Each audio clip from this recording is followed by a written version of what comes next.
morning, everybody. I'm Virginia Amos. This is the Virginia Amos Show. It is Tuesday, October the 26th.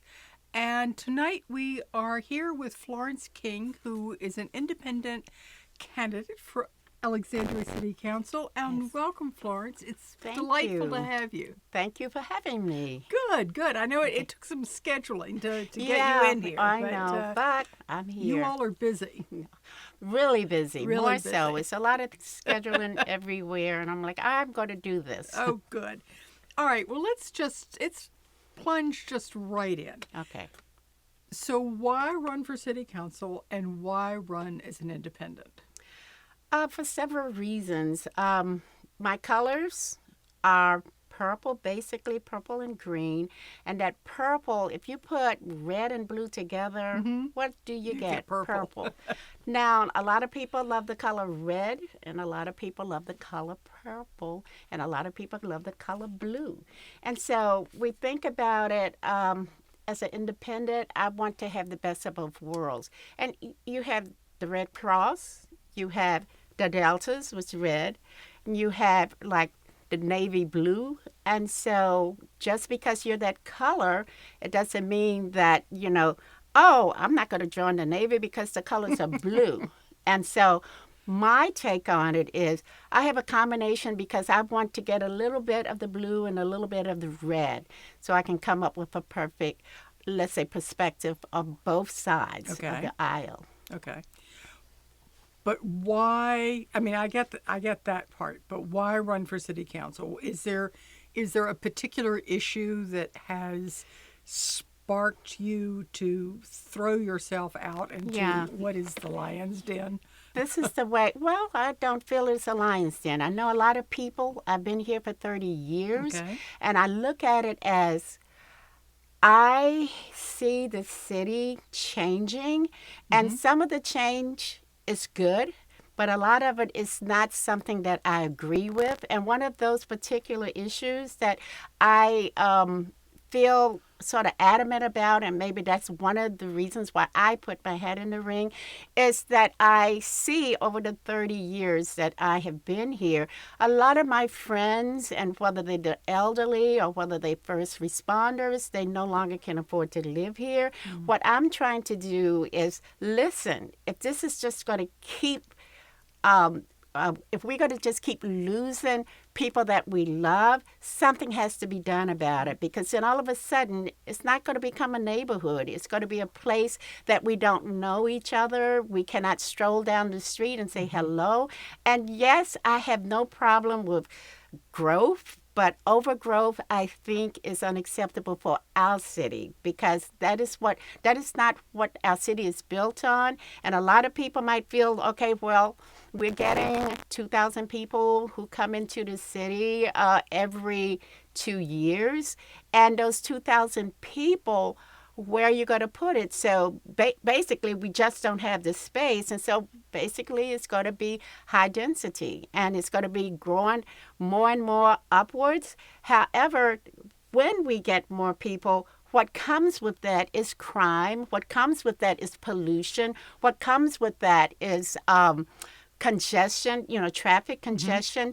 So I feel that we need to curb that. And so I felt that maybe this voice needs to be heard, because I feel when I knock on doors, there's a lot of people who have the same feeling that I do.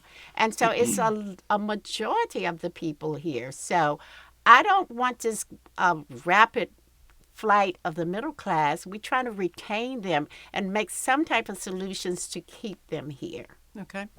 Now, you said you'd been here 30 years. Yes.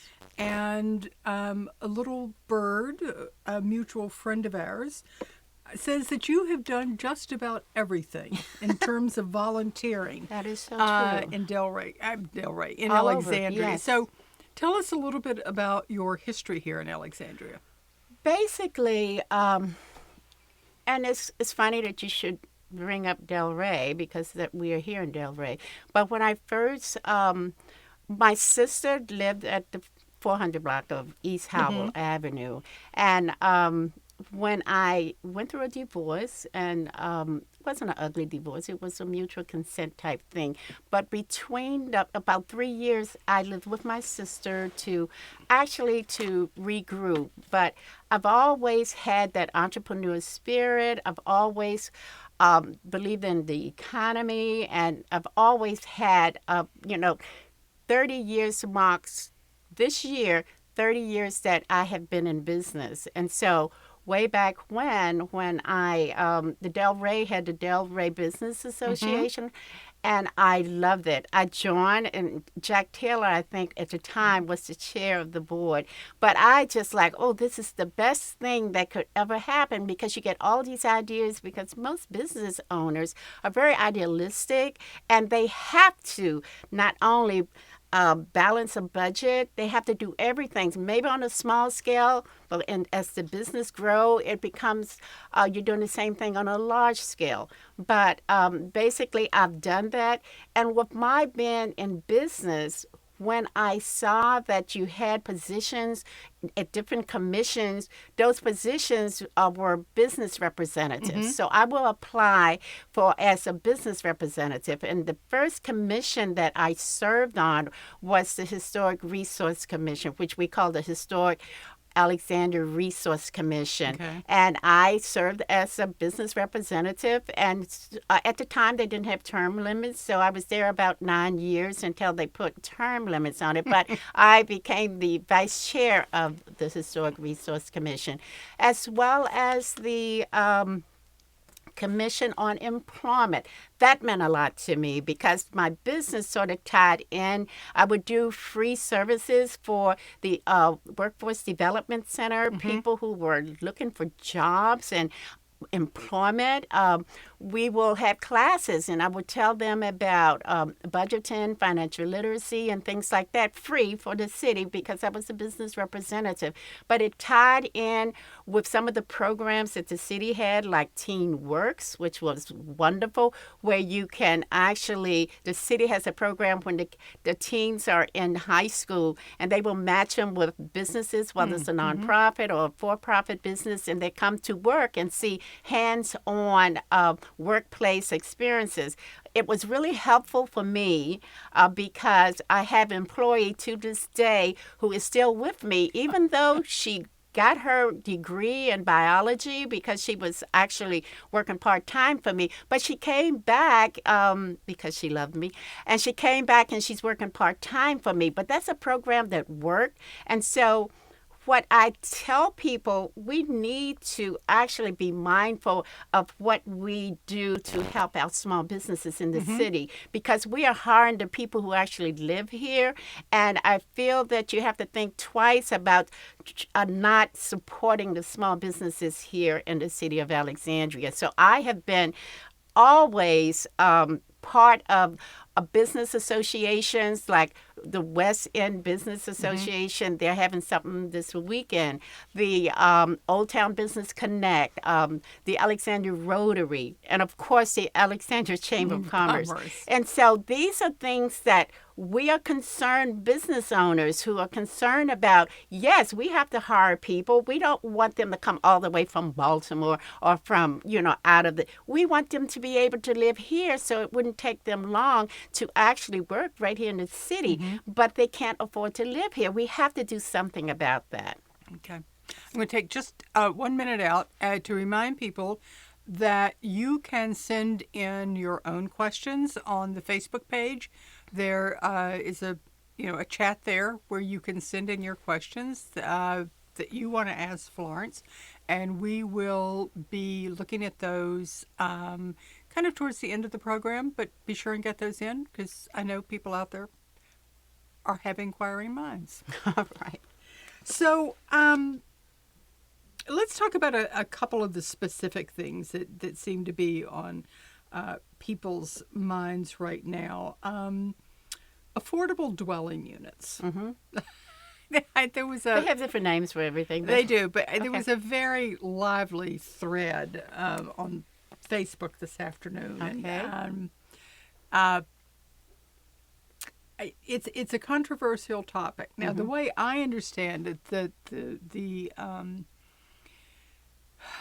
the way City Council has posed it is that you could have what they call an affordable dwelling unit on your property, but they're actually quite small. I mean, it's not like people are going to build a second house I don't in know their back whether lot. I didn't hear about that because that's one part of my platform because they're doing it in California and it works. And we call it alternative housing. And yes, it can be done because you can lower the level. A lot of people say, okay, the basement, but if developers and builders can do a lot of things in the city. And so it gives them something to do as opposed to building upward. They can lower the dwelling areas, which would be large enough to house your seniors who want to age in place. It could be large enough for college students who may not can afford the $3,000 and $4,000 a month rent that they're being charged as they move into the area. It can be done, and if they have land large enough, yes, what they're doing in California, they are making extensions on it, and most people are really becoming minimalist anyway. I've seen people in look like an outhouse and they can maintain a living. So I don't feel that the size of the dwelling should stop it. I just feel that it will be a good solution from the flight that we have in the city. Okay. Yeah. All right. What about the school resource officers? This has just really been a controversial topic. First, City Council said no, they took them out of the schools. Now we've had a spate of violence, and the school resource officers are back in the schools. Well, I go by, you don't want to go by hearsay. What I go by reality. And basically, I think that is one of the things that my other candidates who are running for city council, they found out a lot of things that they probably didn't know by knocking on doors. And a lot of the I've things heard that. yeah, and it's like, oh my gosh, because they're listening to the people now. They think about community engagement because what I found out knocking on doors, especially if you're talking about the SRO officers, I have found out that that's the first thing I asked them, the same question that you just asked me. I asked them, I said, well, what do you feel about your SRO officers? You know, I mean, you can sugar-coat it and use an acronym for it, but a police officer in your school. And so the kids would know that I'm talking about a police officer.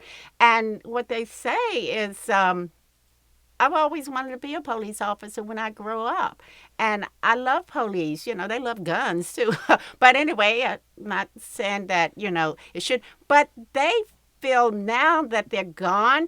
I'm talking about the little tykes. I'm not talking about the ones who are, let's say, at Minnie Howard, the ninth graders and all of that. But I'm talking about the little tykes, And let's say the ones who go to Hammond High, where you have most of the students are at-risk students. And they are experiencing a lot of things from not only at home, and they feel that when they go to the schools, they feel safer. Some of them feel safer in the schools than at home, and I'm not trying to, stereotype the majority of them, but I'm just saying they're saying they feel safe. And so then I asked, because some of our teachers live here in the city as well, I asked them the same thing, and they feel safe too. So we have this big budget on education, and I applaud the candidates who's running for school board, but we have this big budget on education, and we have the teachers who are concerned about their livelihood, and they can't focus on the subject matter because they have to look behind the back because they don't have that resource officer there to protect them. Why should they be worrying about two different things when they're actually hard to teach? So I've heard while in other schools that they wanted the teacher to take over the discipline. I think that's unfair and unacceptable. So what is wrong with, and we already know, I don't have to explain to anyone. I know that they did a temporary fix, but it needs to be permanent. And so now, if the climate changes, because we have had other cities where they have curtailed some of the crime based on good policing, because if they feel that the police, I'm asking, why take them out? And what was the reason that you took it out? And they've said that the kids felt threatened because a police officer was in their presence. And that was the real reason. But what I wanted to say, okay, so give me the downside of a police officer being in your classroom. Did he shoot someone? Did he twist the arm? What has he done? And it's all been positive because they had developed a mutual relationship.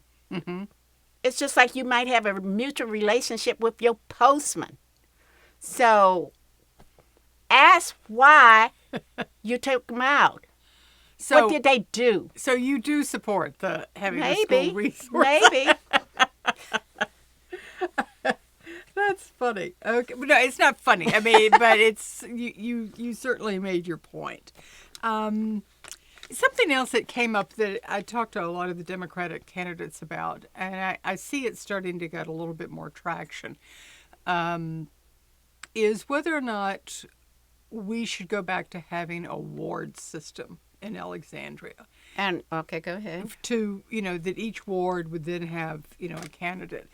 And when I first heard about it, it did seem to me that it had practical implications. Somebody represents Del Rey and somebody represents Old Town. But then I also really could see the other side of it, that the city should be represented as a whole and not necessarily just who's got the strongest voice from a particular neighborhood. Now, you may change my mind. I don't know. But I'm curious how you feel about it. When you talk to all the Democratic candidates, what I need to know, did all of them feel that same? No, there was a mix. It was a mixed bag. Okay, great. Because I was like, how can they all feel the same way? But I'm just going to tell you, first of all, our neighboring jurisdictions, evidently it works for them, but I'm not using that as an example. Okay. And all over the United States have wards. But the example that if they're saying that you got 7 people who are policing our area, it's always, now I'm the current chair of the Alexandria Regional Council of the United Way. And I found running that council that if I just tell all the members of the council, we need to have a let's say, the older adult citizen walk. They don't want to say senior walk. And if I just say it blindly, and I got 8 people or 9 people who can do it, who do you think is going to take up the leadership in that unless I assign it to one of them? Nobody. Okay. So if you have flooding in your area and it's all of the city's sitting council members' responsibility, no one is going to take up that banner because look, we are all in it together, but no one will have their heart in it. Okay. The reason why I feel adamant about it is because it affected single family owners, but it affected businesses too. I was at 100 Dangerfield, and I noticed at 100 Dangerfield, it flooded 3 times in 14 months too. And so you're saying, was it climate change or was it man-made or whatever? But the only difference that I saw at Dangerfield, because it didn't happen that often, because of course we're having more and more flooding. I get that. We know that's part of climate change. But sometimes when the water is going to come down, right? And so when people forget about construction and they forget about in the King Street Metro that they're going down and they have pipes going down, they have all kinds of things. And it's a disruption of the regular. Right. And so, yes, because it was really funny, that particular flooding was isolated. Because I look at it this way: if it's a flood issue with let's say a big flood issue, it will be all over the West End, the all over Alexandria, but these are different pockets of Alexandria. Here's a case in point. Not too long ago, long enough, but I used to live on Gibbon Street, which we all know where a Safeway is. And this was a Alexandria engineer, handsome guy. Okay, but anyway, they knocked on all the doors on that 400 block again of Gibbon Street, and they actually said that we're going to be here for about 24 months, and your street is going to be unsurpassable, and you just need to know. And I'm like, oh, what you doing? Well, we put in pipes or whatever, and we have to dig down. And they had trenches and all of that, the whole block of Gibbon Street. Most people who probably with the departmental club, it's in that same block. I found in the houses, one of the neighbors and things like that we never had problems with mice or anything. Then all of a sudden, mice, because they disrupted the habitat. Right. Mice and everything, not flooding, but everything else you want to see was coming in our housing. And it didn't happen before the construction. And it's the same with so much of this, let's say, clogging of drains and things like that. It's isolated position. So if I was a representative, in, let's say, the Old Town area, you can pinpoint, you can get, okay, we have a time to have a task force for engineering for this particular area, this quadrant right here. The same with Del Rey. You have a representative, and I feel that representative should live in that area. What is wrong with that? And I just feel that it's just common sense. Okay. So, I mean, that's just, I can name a few, but this is 30 minutes. So, a few more. A few more. All right. Well, you made your point on that one. So, I know that you mentioned people not being able to afford to live in the city, and that was one of your concerns. Are there other specific issues that you are talking to people about? Basically, I feel that on the economic development side, even on, you want one or two? Okay. On the small businesses side, I feel that we need to, it's not just restaurants that are small businesses. We have other small businesses in the city from the waterfront all the way to the West End that may not be able to survive, who've been here a long, long time. I feel that they need to take some of the funding of the rescue plan, because that's what you want, to rescue some of these businesses and keep them, let's say, sovereign, because some of them knock on their doors. How are you doing? We don't want to look up and it said out of business signs. Right. So it's all about economic development. I can speak on that because I have employees. And, just so happen a few of them, they live on the West End. And so the one good thing is that, they have the bus transportation and they can come down, because some of them are young and they don't have automobiles, which is okay. And so, but basically, I feel that we need to address that. And so each person, let's just say, it's businesses all over this city. And so that will be a hot subject, not because I'm a business owner, but it will help with the economy here. Okay. You have your dishwashers, your busboys, your waiters, you got everybody on the restaurant side, but then you have the other small business, whether they're engineers or electricians or landscapers or stuff like that. You don't want to see them go away, because it is going to affect us. Right. And because the only people who are gaining are our outlying jurisdictions, Fairfax County, North Carolina, Maryland, and the District of Columbia, Arlington, because we can't afford them. And on the older adult citizen side, and I can speak for them because I'm in that category. And so I feel that we need to put a spotlight on the older adult citizen, because we know mental health can affect some people as they age, but mental health can affect people from 8 to 80, let's just say. But I think that we need to, and I've come up with different solutions to actually advocate for the older adult citizen on the feelings of isolation, homelessness, when most of their friends have passed away or moved out or went to Florida to age in place. But we want to address that. We don't. I would never want to see an elderly person who is living alone and not having visitation. Yes, we have programs here in the city. We have at home Alexandria. We have senior services. We have, but I don't think we have enough. And so I feel that some of the let's say independent living they experience, even though they might have a boatload of money, but they're experiencing the same thing, isolation and loneliness. And I had mentioned in another interview, I can't remember, but some Northern Virginia Urban League had a wonderful program where they actually partner with a youth, a kid, or so, with an elderly, because everybody loves grandma.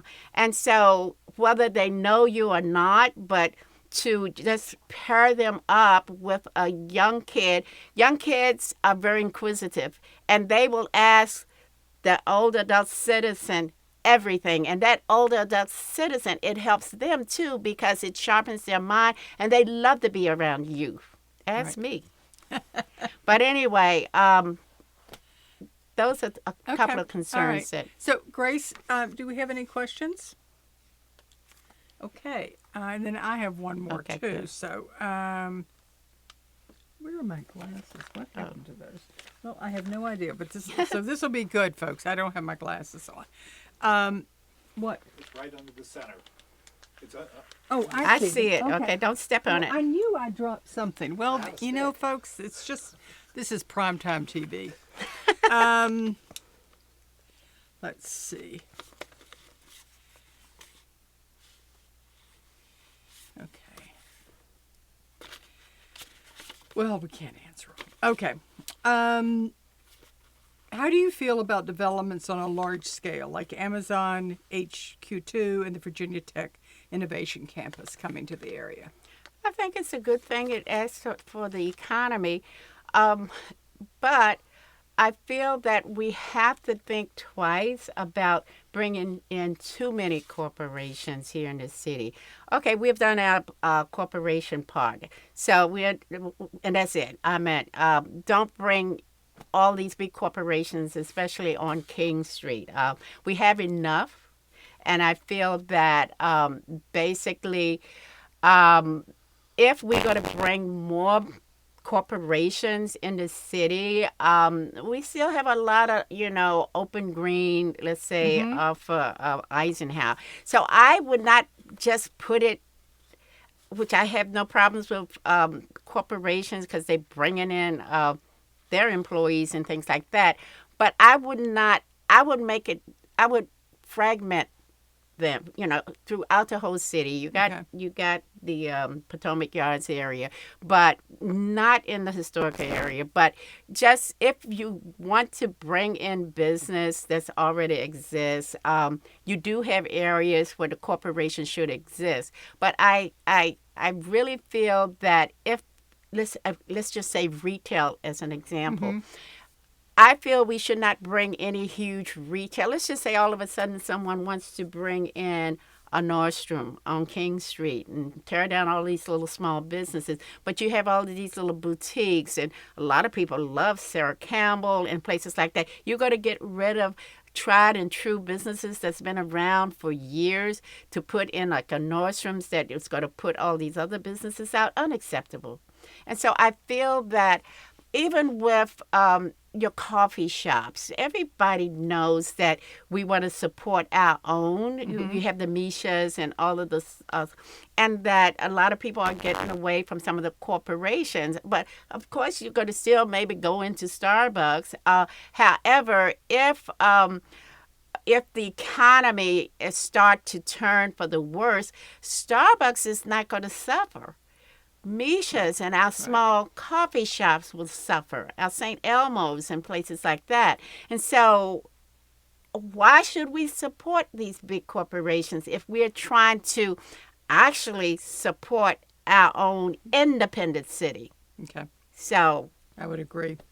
Will you address the calls to action from the fire and police departments to increase their pay and resources? oh my gosh, yes.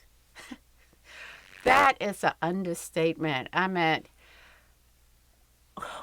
I talked to Michael Brown, and I am so sorry that he left, because with part of the foundation they would have different dinners and stuff like that. And so I just came out, and he was so honest about it. Everybody know that the Alexandria Police Department has the best training system almost in the country. And the thing is, basically they come, they get this top-notch training that is just almost priceless, and then they go to Fairfax County or Arlington because they're paying them almost twice as much. Right. That has to stop, because if you look at it, it's like, okay, so you're losing them. And so now you got to hire new ones. That same money that you could have been using to give them a comparable salary, you just lost money by trying to hire a new person all the time and training new people. Are you kidding me? That is just a no-brainer. Yep. Give them more money, and then you won't lose the police officers or the firefighters. Yep. How would you choose to support and grow the arts in Alexandria? Oh my gosh, ask any Piscean. But anyway, I love art. So I just feel that we should support our artists, and that's the creative side of people. Everybody in the city of Alexandria are not, academia. Right. They're not, IT people, or they're not, engineers. But you have that aside, whether it comes from music, and I can attest, think about the symphony orchestra. And you're talking about the arts, where it comes to actually artists who actually do paintings and things like that. That was one of the things my ex-husband did, and he was really good at it. But basically, I feel promoted. They are businesses as well. A lot of people used to laugh and say starving artists, Don't allow them to be starving artists. Support our local artists. They're all fabulous. They have so much talent. And if people, if the city will expose their visibility, that would be a good thing. It would be a good thing. It would be a good thing. Yeah. Okay. We're going to wrap up here. I have one question, one last question for you. As an outsider, and I use that mainly because you're not on council and you're really not. Okay, I thought to say I'm an outsider. No. And you're running. I know a lot of people who are outsiders, but as an independent, how do you perceive the decision making process of council? I look at it this way. What normally happens is you're going to have proposals that come down for the hearing. And so you have to make me as an independent candidate. I'm just going to voice what I feel, not only the research and just the common sense, practicality, and for a particular cause. Because think about it. Some of the causes in the city crosses both party lines. You have people who have mental health issues that's on the right and then also on the left.